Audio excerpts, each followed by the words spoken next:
Welcome to another edition of Dad's Divorce Live. I'm Sean Garrison, your host and editor of DadsDivorce.com.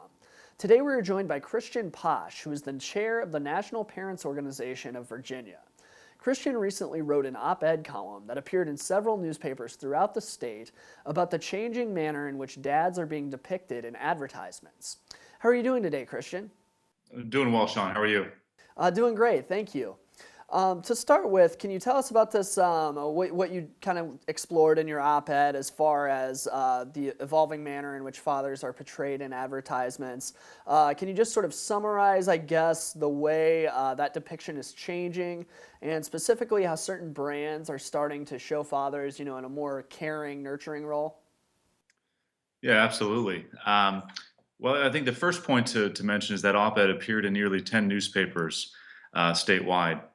So I think that kind of variety shows the positive reception that the op-ed's message had across the state. And incidentally, that's a message the National Parents Organization shares as well. Um, and I think you hit the nail on the head by saying, it's portraying fathers in a more progressive, nurturing role. And I think we're seeing a sea change of how fathers are viewed as a critical part of a team that raises our children.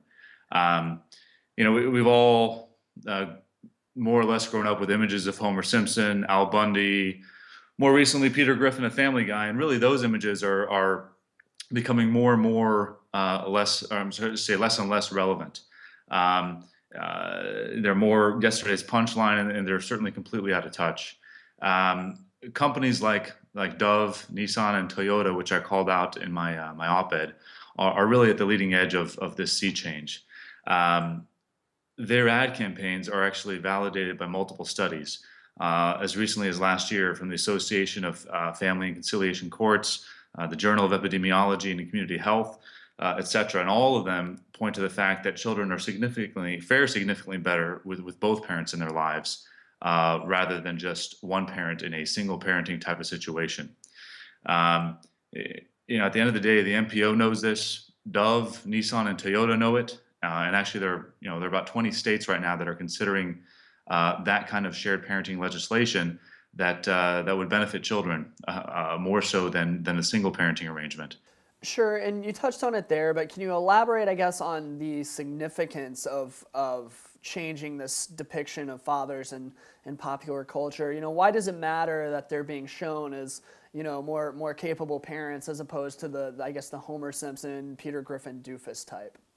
Right, absolutely. Well, I mean, right up front, obviously, these companies like Dove and Nissan, Toyota, they wouldn't be doing this. They wouldn't be spending their money on this if they didn't believe it was worth their while, so to speak, and if there wasn't a return on investment.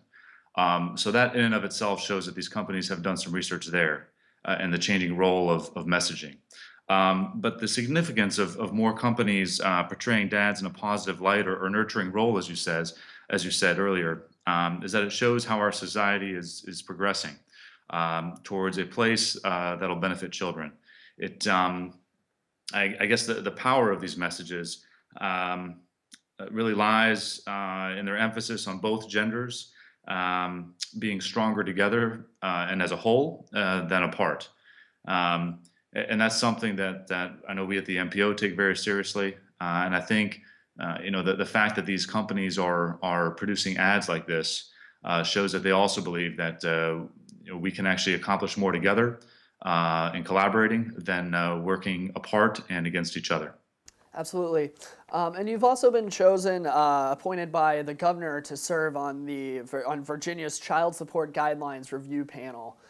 Can you tell us a little bit about your role there and just sort of what your responsibilities are? Yeah, absolutely. Our first meeting will actually be this September. I've not been part of this group before, so I understand they meet about 3 times a year. So again, our first meeting will be this September, and I actually haven't seen the agenda for that meeting yet, though I'm certainly looking forward to it. And as you mentioned, Governor McAuliffe appointed me to that, and I'm certainly grateful for the opportunity, quite frankly. I do think that my appointment to that panel is another reflection of the great reception that our message of inclusivity, gender equity, and teamwork has here in Virginia.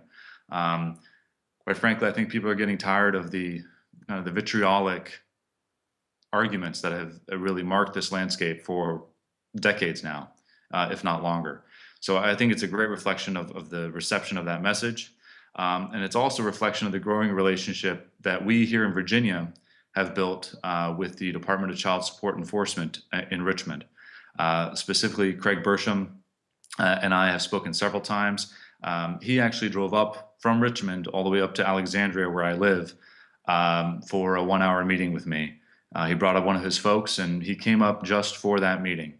And primarily, he said the reason he did that, the reason he is so interested in what the NPO is doing, is because of our inclusivity factor, right? The fact that we have men and women working together around this issue, whereas before you've seen just men's groups or just women's groups doing that, and now you really see a group that's been able to bring both genders together in a collaborative way.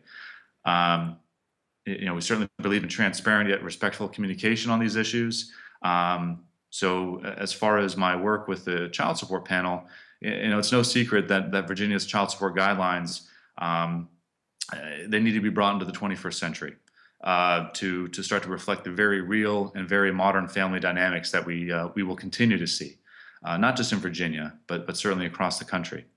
I certainly look forward to starting my work with the panel. And I've got to say, as a veteran, I focus on tangible progress, and accountable processes. So whatever I've got to do to work with this group of folks to move the ball down the field, so to speak, is something I'm looking forward to. Absolutely. And is there anything else you'd like to add, Christian? The only thing I can think of is oftentimes, people comment on and are understandably turned off by the polarizing nature of these kinds of discussions, and that makes all the sense in the world.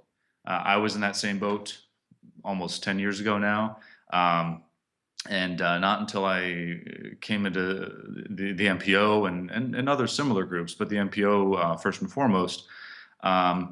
Did I find an organization that really tries to push for substantive and balanced dialogue on these issues. The important thing to remember is that while these issues can be polarizing and they can be frustrating, is they don't have to be. We can do better. We do have other options, and we can certainly follow the example that Dove, Nissan, and Toyota in these instances have shown us. To show that mothers and fathers do bring respective strengths to the table, and they can certainly benefit themselves and their children much, much more by working together. Absolutely. Well, thank you so much for joining us today, Christian. We really enjoyed having you here on Dad's Divorce Live. Absolutely. Thanks, Sean. That was Christian Paasch, chair of the National Parents Organization of Virginia. To read more about the manner in which dads are being depicted in advertisements, you can either check out the links below or visit dadsdivorce.com. That'll do it for another edition of Dad's Divorce Live. I'm Sean Garrison. Thank you for watching.